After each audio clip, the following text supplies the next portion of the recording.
in our conversation and via email and having the conversation with you on the phone, you talk about this time period of finding out that your grandfather maybe wasn't all that you had thought he was. Really, I spent so much time with him as a kid, and I really connect with my grandpa. I remember sitting on the couch and watching the Braves play on TV or the Cubs play on TV. We always watched baseball, and he was at every single game for me growing up.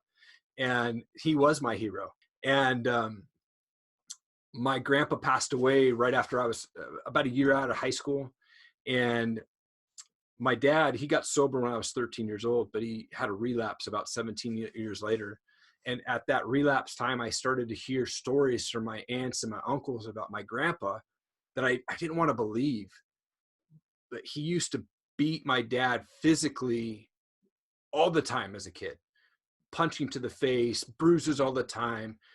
Never, ever had this like love for my dad. And it started to click on me like, my dad is the reason that the way that he is because he didn't have this dad, this loving dad showing him. And it crushed me to find out that my hero was that way, because he wasn't that way. Like you mentioned, it was like a second chance maybe for him to do that with grandkids. And, and it's still, even today, it still kind of bothers me that he was that way. And I wish that my dad had a different experience growing up.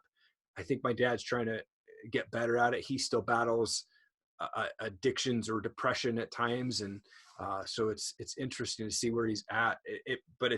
I put it all back on where my grandpa wasn't around for him, or he was, but he was just physically abusive and had no love to show his son. So you were upset that your grandfather, you found out kind of the real deal with him. Did Yeah. that also kind of give you a soft spot for your father and all that? Absolutely. Absolutely. Yeah. And I wish my dad would have opened up about that to me in my adult years or even in my younger years.